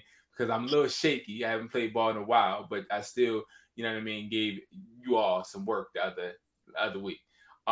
So one thing I do want to say, my coach said to me, he emailed me when I was doing my couples channel. We used to do pranks, like beating my meat prank and like touching my body, like just immature things that had no substance, no value, right? He DM'd me one time when I first started my YouTube with the couple YouTube. He said, Brandon, make sure that you do something with it's like make sure you add value to people's lives. That's the way to make it. And when he said that, I'm thinking like, what is this old man talking about? You know what I mean? But I think what he was really trying to relay is like he's a little disappointed that I'm making videos, fake pranks, and doing things that literally have no impact on anybody, and thinking I'm making it. Because I had videos at 1 million. I had videos that were making good like good views are good, but I didn't have no money. Like it wasn't making money. So I had like 2 million view videos, but I didn't make anything from them because they got demonetized. So one of the biggest videos we ever had was I Want to Have a Baby prank. And that video had a couple million on it, but I never got any money from it because it got demonetized because of what it was. So I think it's just, making sure you remain who you are. And that's what I try to do now. Like I see when I try to duplicate other people, people don't like me. So that's why I just try to be myself. So that's the advice I would give people. Okay, can I ask a question? Yeah, because talking about YouTube, minded, I always gotta have something going on. Right. I'm in the process actually, because like I said, I'm Christian, so I'm looking to start a Christian podcast. Not really just on God, but like I'm young, so a lot of young people speak for, what I'm saying, young black men, stuff we go through. I know a lot of people look into that, like right. How you got educated. So what's how should I say this? some advice you could give me or somebody that's looking to start a YouTube to like grow their channel, like what's some advice you would give us on growing your channel? So the advice I would honestly give on that type of note is do it for the right reasons. I think that's the real big thing we all miss. Like, I used to be so depressed if I didn't get a certain amount of views. Like, I even find myself every day before like when I wake up. Well, not no more, but I used to. Before I woke up, when I woke up, I would just check my views. That's the first thing I would do. Go on YouTube, check my views, and if the video didn't do well, then I would judge myself basically on it. I'm like, damn, like I would feel upset. So one of my biggest things I would say is honestly, don't do it for anybody but you, because it's like once you start uploading videos and you start really liking what you had going on and you're not caring about what other people like, the people are going to come to you. Like, do you know how many people are famous on YouTube and make so much money and get so many views that live in their car? Like, that you know what I mean? That they don't do nothing interesting, but they have so many people watching them because it's interesting to the people that they attracted because they were just being them. And it takes years to build that type of audience. You know what I mean? And I feel like I'm just really getting to that type of audience where people actually mess with me and like me for who I am. So that would be the advice. And same thing for Mar. Like, Mar, how many, like, if I look at your YouTube, right? Like, I feel as though, because I was watching YouTube recently, and you don't have that many subscribers, right? And I was watching your video, and when I was watching your video, I remember clicking on your video, and I remember looking, and you had like 4 subscribers. But then when I watched your video and got done with it, I went back to see how many subscribers you had, and you had more. Like, now you have 10 subscribers. But when you first started today, I believe, correct me if I'm wrong, it was like 3 subscribers. Yeah. It was But like 2. you see, but you see how, like, you don't, like, I don't even think it's like, I don't know if you were just subscriber watching, but it's like at the end of the day, it don't really matter when you really doing something and you feel like you have a reasoning to do it. Like, you feel like you helping people. It's so much easier when you feel like you're helping people. I want to I feel like that's facts right there. That's 100%. Because just like you, like, I used to have a channel too. I still got a personal YouTube channel. I'm hardly on there. But just like you, I used to, vlog on there. I used to try to do prints. I used to try to do certain things. Caesar. And I used to always try to look for the views. Yo, these people not liking it. These people not liking it. Maybe I got deleted, posted at a different time. Always try to get the views. But now with this, I didn't even know I had 10 subscribers because, like, I'm like fully 100% dedicated into my business YouTube. And I feel good about my videos and the fact that I'm helping people that wants to get into the entertainment world, and I'm giving them the sauce and giving them ideas to the point that, like, I'm not really counting my subscribers no more, not counting my views no more. I'm literally posting and being happy that I got a video out there that's going to help whoever else going to watch it. And I'm not right, even if it's just one person. Exactly. That's facts. And that's I think where the success comes. Like, because a lot of people, they'll hit me up and they'll be like, oh yeah, like, where's the views? Be like, a lot of the people should be watching your videos and da. But it's like, be honest with you, a lot of people should be watching my damn videos. I ain't even gonna lie. That's why I stopped editing them like that. I don't really be editing my videos like that. But at the end of the day, I do realize too that whoever is meant to watch is gonna watch it, and whoever isn't. Like, right now, I do make the most money I've ever made from YouTube ads, and that speaks a lot when you come from literally listing like 3 times a day on a couples channel that has 1 million views, and you know what I mean, stuff like that.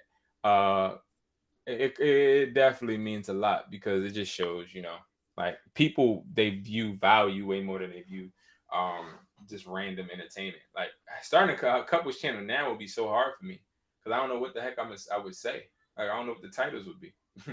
Would you stop YouTube like if you knew like YouTube didn't have money into it, you know, like just like you said, you know, there's people that be like, I'm not really, you know, putting my whole faith on making money off YouTube. I'm making money off doing other things, so I'm not really relying on YouTube's money. But if YouTube had no money value in it to where like you would just never get paid from YouTube, would you still continue to do YouTube, or would you try to find another platform to give your information out there to where you still can get paid for it? No, I would stop YouTube. Stop Let me tell you why I would stop YouTube, because YouTube is a lot of work. You know what I mean? Like when you listen every day, and you taking time from your family, and you sitting in a room all day recording 8 videos so that you got all the videos for the week, or when you recording reels and doing that, like I feel like it's certain points. Because if you're doing one time a week, then yeah, I do it. You know, but if I'm doing it so much, it becomes like, all right, now I am sacrificing a lot of my time. And so if I'm sacrificing a lot of time, like some type of compensation, I don't care if it's $1 a video, like something got to come. Because if it don't, then it's like, what is my time being? Because it take a lot to make videos, you know? So, you know, I'm not one of those liars that would be like, yeah, you know, I do it without money. Hell no, because that's not how I feed my family and pay my bills. So, you know what I mean? That would be my answer. That makes sense. So it kind of goes back to where that's why you say, you know, you feel like you're old. You feel me? If you feel you put in your hard work, you feel like YouTube owe you. Oh, I feel like YouTube owe me. Yeah, that is true. Like I'm not somebody that's gonna cap. Like, do I feel like somebody owe me? I don't feel like I'm owed anything but respect from people, because I feel as though when you're waking up and you're meeting new people, you never know what they're going through. But if you sit there and supply them with respect, like if I walk up to you and I'm like, yo, what's up, bro? And I don't even know you, but I call you my bro, prime example. That to me is, first of all, that's a part of manipulation, because that is sort of kind of opening somebody up, instead of being like, yo, or what's up. It's like when you say, what's up, bro? Or you say something like that, it's sort of kind of like you're opening them up so that they feel like y'all close. But it's like, if I give you some type of respect, because I'm not gonna speak to you at all. I don't have to look at you, nor try to put a smile on your face, nor try to give you game. I feel as though you owe me respect. Now, the reason why I'm expecting that respect is because I gave it to you for no reason. I gave you respect when you don't deserve it. And I feel like that is the basis of a conversation, is somebody has to give somebody something that they don't deserve first.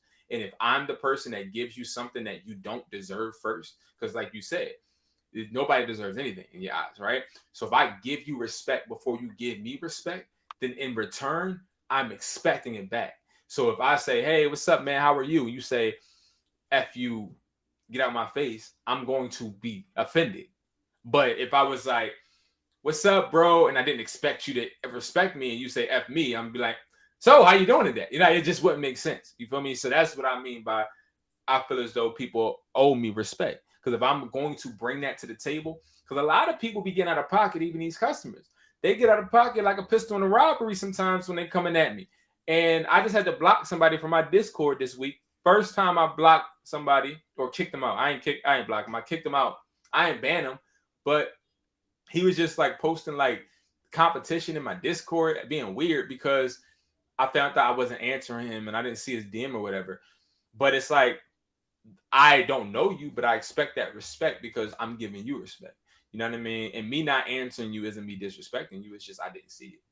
So, yeah, I feel like we all do that subconsciously. We give people something they don't deserve. Yeah, it's in the human nature. If you look back, it's in human nature at the beginning of time. That's what God created us to do, to love each other. To like each other. So, yeah, and I agree. I definitely agree with that, and I think that you know, that's at a fault with me though. Like I'm a very loyal person, but like you cross me, you know what I mean? Then it becomes a bit different. I mean, Mara, you know that about me as well. Like at a certain point, I take things to heart. You know what I mean? And you know I take it how I need to take it from there. But not everybody like that. But I have family members I don't talk to because they don't respect me, and I feel as though I gave them that respect. You know what I mean? And that's what I mean by that. And especially with that the only time I don't believe that is in business. I was Business. Yeah, I was just about to Yeah, in business, I don't believe that. I believe in business, I'm owed nothing until I show you my value. You get what I'm saying?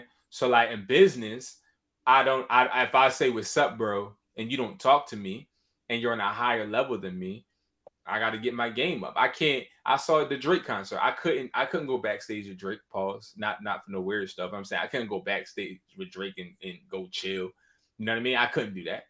Not because he don't respect me. He don't know me because I'm not up to his level yet. So it's like in business, it ain't no feelings, and that's where a lot of people get it messed up with me. And a lot. I've told people straight to their face, you want me to give you a handout, and they've got so mad and upset. And I'm like, I mean, that's the truth. You know what I mean? You want a handout. I mean, you've seen me do that, Mar. Like, I'm very, very blunt when it comes to business. Like, I won't give you nothing unless you earn it or you need it because you show me value. That's it. You definitely answered my question, because I was definitely about to say business. Like how do you feel about when it comes to business and own respect? But you already answered that. It's different. It's facts. Yeah. Like I could say this, like that's where I think you and I grew, because I feel like you understood at a certain point that I had to stop respecting you business wise at a certain point. And because it got to a point, because I remember you saying this, it's like, well, no, me and you saying this, because that's why you changed. You started to do better business when I stopped respecting you in business. Because I think, again, I had to show you the temperature when it came to, all right, you ain't going to keep saying you're going to do something and not do it. And then that's when I felt and saw a difference in like your behavior. And like if you wasn't going to do something, or if you was going to be late or something, then you started to actually respect and like let somebody know, you know what I mean? Or if you ain't want to do something, you would literally say it instead of not say it, you know what I mean? But I feel as though that happened because you understood, all right, yeah, like this person is expecting that type of respect back and reciprocate it, you know what I mean?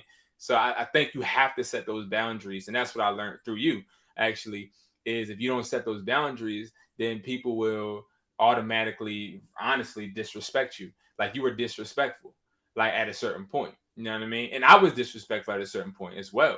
I used to talk to people like crap.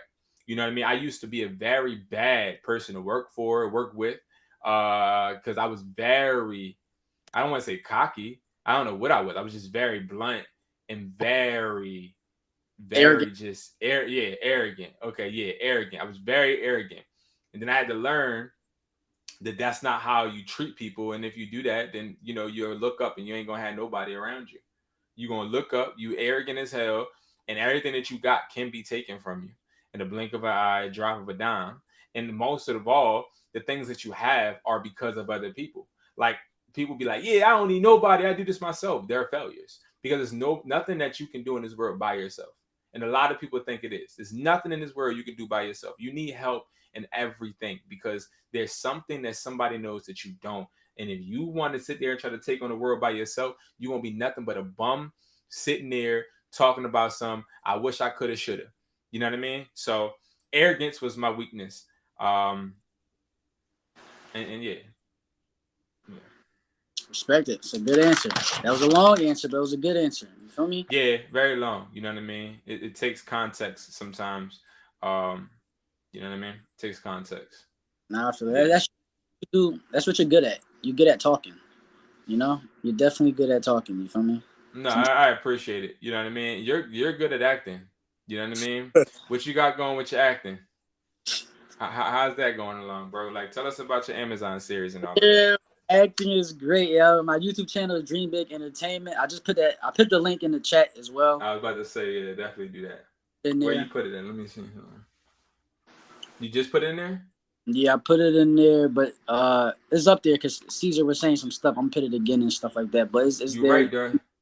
Huh? What type of content do you like? Like, it's a like what you do? All right, so on my business, because I'm an actor right now, so far this year, I've shot 2 movies already. That's already finished. That's being edited right now. I literally just got a text message from a director saying they're on the last phase. And then right now, I'm currently shooting a movie right now every week. Actually, I'll be there tomorrow at 9 a.m. right now, or tomorrow morning. And then later on this fall, I'm about to be in the Amazon Prime series as well. So my acting thing is going great. So for my channel, because I got so much knowledge when it comes to acting or getting into the acting world, entertainment world, whether, for instance, if you want to write a script, direct something, produce something, just be in that field, I got all the answers. So my channel was basically giving people the knowledge that I didn't have, because I wanted to do this for like 12 years. So when I was younger, if I had like a YouTube channel where somebody literally gave me step by step the way to go, then I would be in a very, very, way better position than I am right now. But a lot of people, they say they're giving you sauce, but they'll give you a little bit and you still got low key fetch for yourself, which is sometimes cool. Depending on what it is, sometimes you got to do that. But I don't want to do that. I literally want to give people the step by step, because I know how it goes. When it goes to acting, you can lose thousands of dollars just by getting the wrong information. So on my page, sure that I'm letting people know you can get to the point to where you're comfortable making movies, writing movies, being in anywhere, and you do not got to spend and put up thousands of dollars for none of that stuff. So I'm literally giving you all the websites to go to, how to talk to people, how to audition to people, the wardrobe you need, the shop, how to know if you did get booked or not, how to know how to talk to, the actor entertainment slang. So when you go there, Bro, you ain't put no link in this chat. You are tripping. It's serious, bro. No, I was gonna say, because that's actually it's very good investment. My fault, bro. What'd you say, bro? That's a very, because you giving people like what they need. Me personally, if you like me, if I want to do the main goal, what I want to do when I'm older is wholesale investing, real estate, right? However, I want to, off the knowledge that I know that I'm gonna gain and learn when I'm doing it, I manifest it by God's grace. I'm gonna pull back, maybe by the same way having a YouTube channel or that stuff. So it is a good investment, because look, you can say I can sell you my information. I don't have to sell for $1,000. I can sell it for $5, and you will have more people coming in to order. So it is a very good investment what you're doing right now. You could sell your information too. You don't have to overprice it or anything, but keep it cordial where a lot of people could buy it and stuff like that. So that is very good what you're doing. Matter of fact, I respect it. And I do want to answer this question real quick, Caesar. So one of the movies that I shot is literally about car break-ins. Because I had a Kia too, so that's kind of a coincidence. I had a Kia at an old store that that me and Brandon got broken into. Somebody tried to literally steal my car and drive off with it, but I had a push start, so they couldn't use a USB cord to try to jump start it. They trashed everything. They broke my windshield. They took all my money. They took my wallet. They took everything from me. And it happened so that one of the movies I shot was me breaking into somebody's car. But the concept of it is my character he's a hoodlum. You feel me? So he broke into somebody's car, or he carjacked somebody who was a kid in the back. So it's about him going through the situation and realizing like, yo, I don't really want to do this no more. I'm breaking into people's car. I'm taking people's kids. I'm in control of their life. I don't want to do this no more. But he has a boss, so he can't just get out whenever he wants to. So he's going through that situation, and then I don't want to tell you no more, because the way if I say something, it's going to literally ruin the whole thing. But it's literally like a mind situation, like psychology, like a psychology type of situation. He's going through that situation and realized he don't want to do it.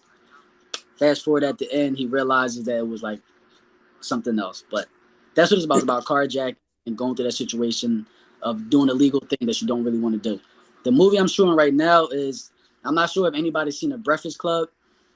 You probably haven't, Stefan, because it's a 1980s movie, so you probably haven't, if you're not like a movie head. But it's basically, The Breakfast Club is basically like a group of like 5 people who's in detention, and each of them all got their own personal problems that somebody in the world can relate to. So we're doing like a remake called The Good Life, and it's not suburban, it's urban. So it's young black kids going through their problems and their struggles so that more people can relate to. So that's what I'm currently shooting right now, Caesar. That movie sound lit, bro. I appreciate it. The thoughts, it's all good. Right. It do sound good. It sounds really good. Now, let me ask you this: how much money do you make from this? The one I did with the break-in, I made $200 for that one. The one I'm currently shooting right now, The Breakfast Club, I'm not getting paid for it. at all. Like literally at all, which is something I break down as well in my channel as well, is that a lot of actors, they come in the game arrogant. You know, they come in the game arrogant and feel as though, yo, if I'm putting my time into this, then I need to get paid. But just like Brandon said as well, at the end of the day, it's all about respect or what value do you bring. So sometimes you're not going to get paid if you're trying to build that experience. And I like networking, you feel me? So because of the situation, because of the fact that I'm not getting paid for this, I literally got to connect with a producer to write my own movies and do everything right now, which I'm in a process, the beginning process right now, literally writing a whole series that tomorrow I'm going to pitch the producer and then we're going to figure that out. But so I'm not getting paid at all. It's all about the experience and just being in, you know, the right atmosphere and the right people and the right networking. And the reason I say that is because I think it's really important for people to realize, because a lot of people come up to me and they say, yo, Brandon, like your AirPods, prime example, my AirPods are $38, right? They're $38 if you get the lowest amount, right? They'll be like, well, dang, I can get $7 AirPods. And I've talked to people in the Discord and also on Instagram, and they'll say, well, you know, yeah, like I tried to sell the cheap ones, but they're not selling. Or I have one person in my DM asking me how to get around chargebacks and stuff like that. But it's like you get what you pay for, but also you got to understand it takes risk to build your value. So it's like I'd rather sit there and understand I get what I pay for instead of trying to take it the short way. Like trying to, like, prime example, you can go ahead and sign with an agency that can get you bookings, but they're going to ask for money up front, and they're also going to take money from when you get your bookings, right? And it's like, or you can get you a manager. You can get your high publicity manager, somebody that actually knows, connects, and all that stuff, but he's going to take more of a split. But instead, you're doing it to where you're actually taking that risk, and also you're understanding that no matter what, it's more in value of doing it the right way than trying to take shortcuts. You know what I mean? Because it's like, prime example, like somebody can pay for YouTube views, right? And you pay for them YouTube views, it's going to look good, but in all essence, it's just going to set you back. You know what I mean? And that's where it's like a lot of people nowadays, they rather try to do it the fast way. So that's why I asked you how much you get paid, because it's important to understand sometimes you're going to do things for free, because money isn't currency. That's not how you become wealthy, not with money. Now, of course, you need some type of money get any type of wealth, but that's not how you get the money. Money is not made by money. So you don't make money just by making money. You make money by having a net worth, right? I mean, a network, I'm sorry.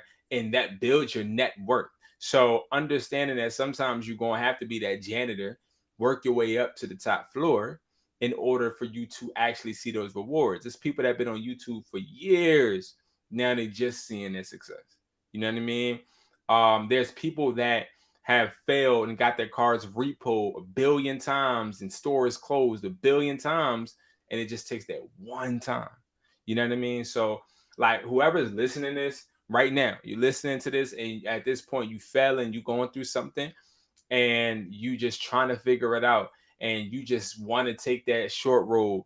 You want to take that shortcut. Sometimes you got to understand that shortcut is the same reason you're going to stay behind. You know what I mean? Sometimes we want to keep putting band-aids over our scars or over our insecurities instead of just taking advantage of our insecurities and understanding that that's exactly what makes us us. You know what I mean? So if you don't have no money, stop trying to make it seem like you have money. If you don't have no influence, stop trying to make it seem like you have influence. Be who you are. And if it means starting from the bottom, start from the damn bottom. And eventually you're going to be exactly where you belong. You're going to be exactly where you belong. Nah, you know that's something I had to learn going through this process. You feel me? Like, just like you said, like, even now, like, there's people that I'm meeting that's literally been in the acting world for like years. Like, they like 40-some years old, 50-some years old. And I'm talking to them, and like a lot of people, they only got like extra roles. You feel me? And they're good, they're comfortable with it. But that's all they've been getting is extra roles. Like, you can literally be in the acting world, entertainment world for like 20 plus years and still only get B roles, extras, background stuff. So like, I'm in a predicament that I literally had to go through of getting all extras, not getting paid certain stuff. And to now this year, I damn near got like all lead roles. Caesar. Always got to wait for your time. Don't ever look at the next person Everybody got their own different purpose, their own different path, and sometimes your path might be a little longer to get to where they're at. But best believe going through that path is going to help build character, it's going to help build patience, and it's going to help ground you so that when you get to that point, you're ready for it. So that's what you gotta realize, you feel me? Like sometimes you're just not ready to get where you want to be at. You feel me? Sometimes Sometimes you ain't willing to. I mean, you had this situation, Mar, and I'm not going to expose your personal information, but one thing I would say is because you're a good example. That's the reason why I'm gonna bring you and you're on here. There's plenty of other examples, but you're a really good one because you had times where you thought of, okay, I need to sacrifice this, and you sacrifice time from different situations that maybe you feel like now you regret and you should have been there, but instead you sacrifice different times, or maybe when it was when you moved out of the state. Let's say that you moved out of the state thinking that it would be something better, but we moved our asses right back within a week because we had to understand that it wasn't about, hey, I need to move and I'll become better. No, we're moving and bringing the problem with us because the problem is us. You feel me? So it's like understanding that, like, if you really want to be better, like, if you really want to be somebody, it's really understanding that you got to be accountable for your own self, and understanding that you're just too comfortable. You know what I mean? You should wake up every day and be uncomfortable. You should be uncomfortable. Every day I wake up, I'm scared. I'm in survival mode. And yes, I do get tired of being in survival mode. But every day I wake up when I'm in survival mode because I have to figure another way out to become 1% better than I was yesterday. And that's hard. It is hard and it sucks. You know, being an entrepreneur and waking up without a job, I'll tell everybody that's 16, 18, 17, 15, 13, whatever age you are, I'm going to tell you something. When you look at this entrepreneur stuff and you're like, yo, I want to be an entrepreneur, I'll tell you one thing. Okay, take this from somebody that's been doing it since like 2012, right? Somebody that's been doing it over and over again, failing, succeeding, getting things taken away. You know how hard it is mentally to have to not only get up and make money on your own, but also you have people that are dependent on you. You have an image that you got to withhold. You got different stresses that just come out of nowhere. You know how draining that is to your life. The more stress you take, the more you're hurting your body, right? And you have to understand being an entrepreneur is not something that is for glamour. Like, it's not what people on the internet make it seem. Because you got to understand, you got to make it seem glamorous to make the money. Most of these girls, prime example, that's Instagram models. I'll tell you this right now. Most of them are at home in a bando. They at home, they look good, they dress nice, but when you see them in real life, it ain't even about that. It's not even like that. And it's sad because we think being an entrepreneur is all cool, but being an entrepreneur is depressing. You need therapy. Um, you need a lot of love and compassion around you because you can be an entrepreneur all you want and you can make money, but that 1 month or that 1 year, something goes wrong, it's gonna be hard. You know what I mean? My site got taken down probably 4 times this month, right? And that's hard. And Yeah, not to have any reason on why it happened, that's hard. What you say? My bad.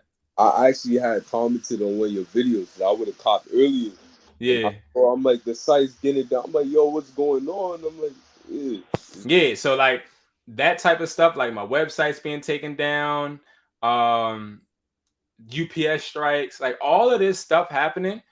Those are things when you wake up as an entrepreneur, you can't be like, oh, it's just a problem at work, but I still get paid at the end of it. Like, no, you know what I mean? So like you have a problem with a coworker, you might go to work with a little attitude.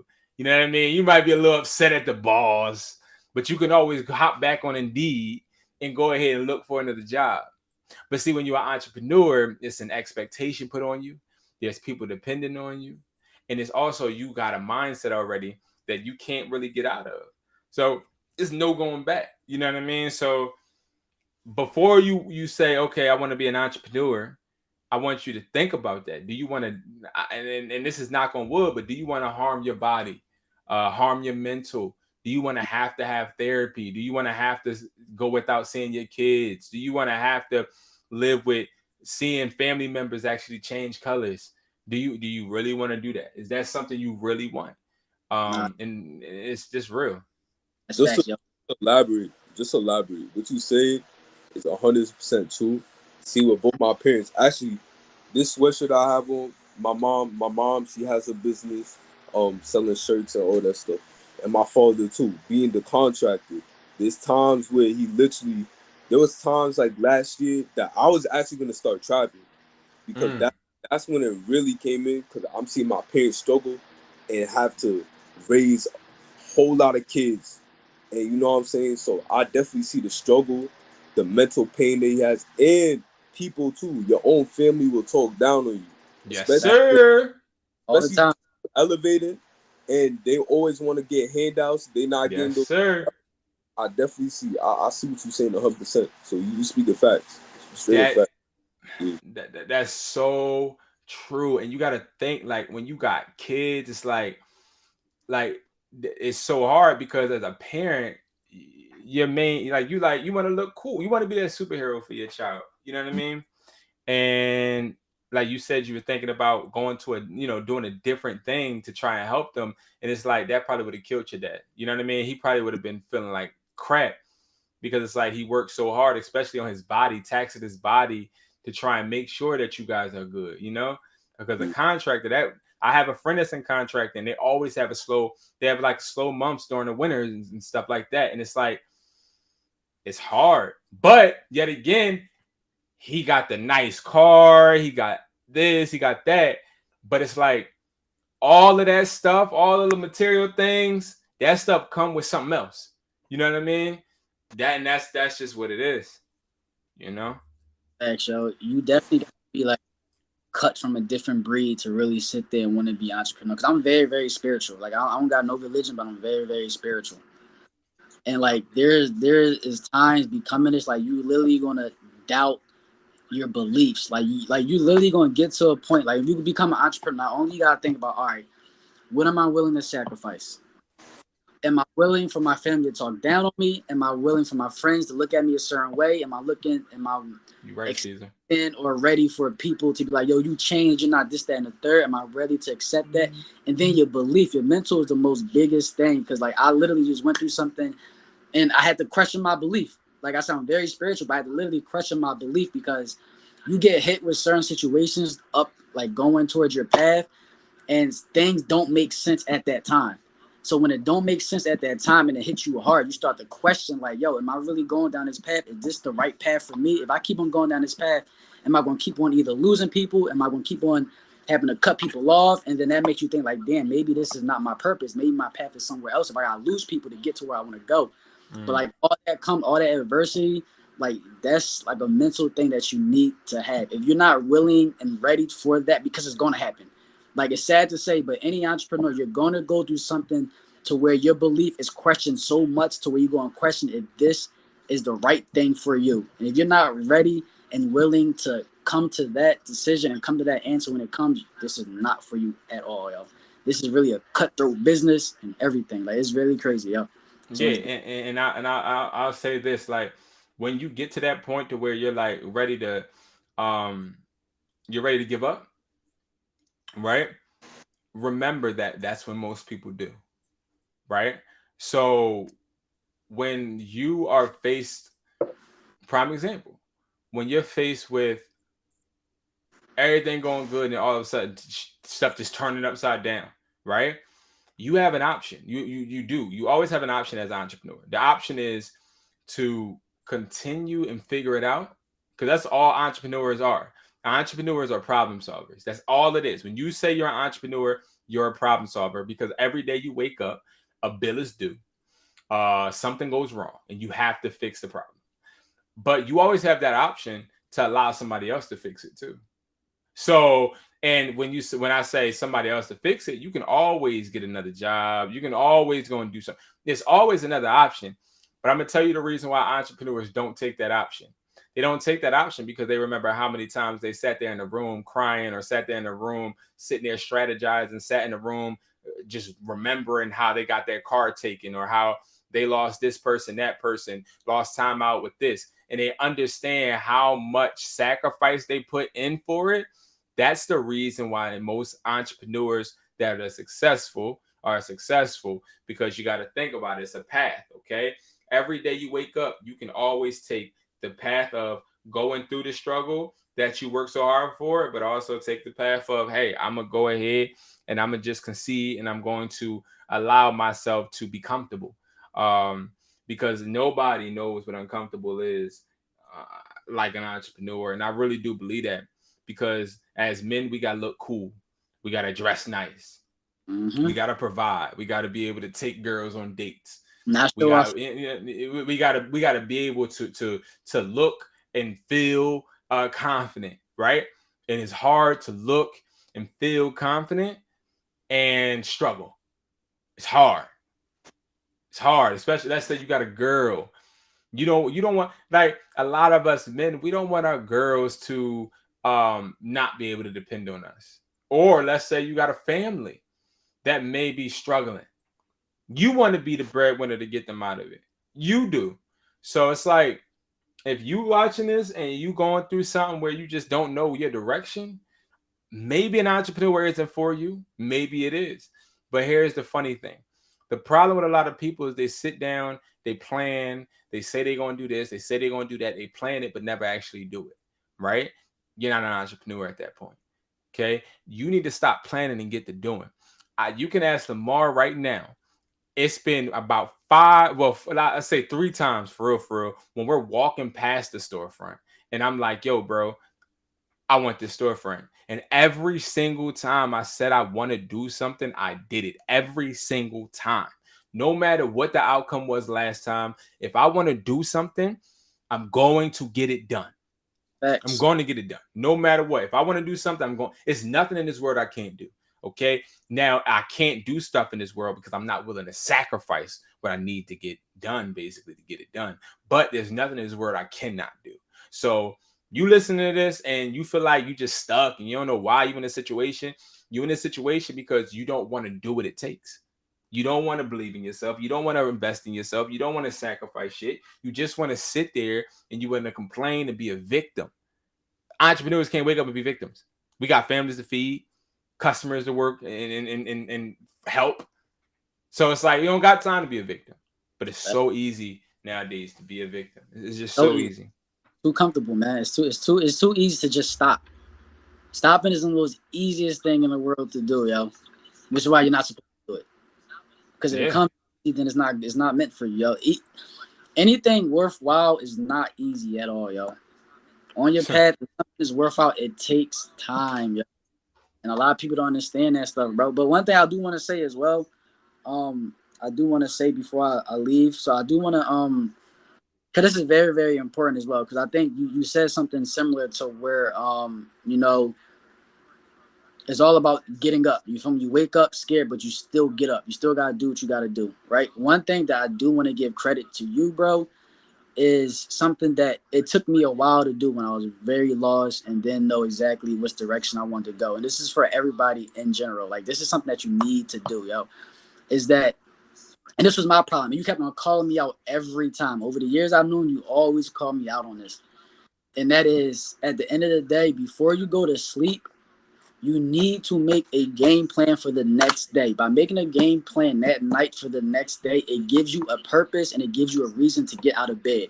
If you have no plan, which is what we use, like the plan of attack. If you have no plan of attack or anything the next day, you will sit there and procrastinate and stay in bed longer than what you need to do or what you're supposed to do. So it's always good to plan before. That's why literally today, like I said, because of you, like certain things and traits that you did, I respect, you feel me? And I had to take on to myself because it makes sense. It helps build character. So I literally had to sit there and write down everything from my YouTube. I literally got my YouTube laid out like 3 months in advance. I got every video I need to do for my YouTube. So that is set. And that is so happy and grateful for it, yo. So like that's something that everybody needs to do. Have a plan of attack the night before so that morning you can wake up with a purpose. Definitely. Right. And before we get out of here, I will elaborate on that. Like, listen, you don't have no plan, you're a failure already. All right. I don't care how old you are. When I was around 15 years old, I remember skipping class. And the class I skipped every I forget what day it was, but every day I would skip Spanish because I don't need to learn Spanish. That was my thought. Like I don't need no damn Spanish. And I skipped Spanish and I went to the library. And every day I would go and plan how I'm gonna build the first electric car. And I would plan this out. I would just make this business plan. And every day I would make another one and another one and another one. And I typed up on Google, how do I make a business plan? I just copied, how like the format and just wrote my own stuff, handed it out to every teacher. Most teachers crumbled it up, put it in the trash. I got suspended for using all of the paper in the library. My mom started snapping, like, you're going to be a failure. You're never going to graduate high school. I was just so focused on not conceding to what the expectations were. And I think what happened was so many people doubted my success that I started to plan on how it's going to be successful, because I started to see how many people were planning and expecting me to fail. So I think we should think of it like every day you go to sleep, you should at least know some type of structure you're going to do in the morning. I honestly think, and me personally, I plan my whole week. So every day I know what I'm gonna do, because I feel as though every day is an opportunity for me to fail. It's an opportunity for me to fail, and even us doing this podcast right now, like I'm not in the best spirits as an entrepreneur. I'm not, because I'm not where I want to be. But at the same time, I went live 3 times today on YouTube. One video uploaded on YouTube that I planned out for a while, and it's only 4 minutes long because my computer cut the rest of it. But little stuff like that, it's like that didn't go according to plan, but I had to get over it and I had to figure it out. I was tired as hell. My last live before this, I was tired as hell doing this eBay bull crap, but I still did it. And I had to push myself.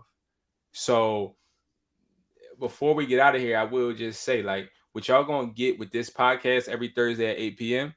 is we gonna entertain you. You know what I mean? We gonna entertain. We gonna crack jokes on each other. We're gonna allow you guys to come up here. We're gonna talk to you guys.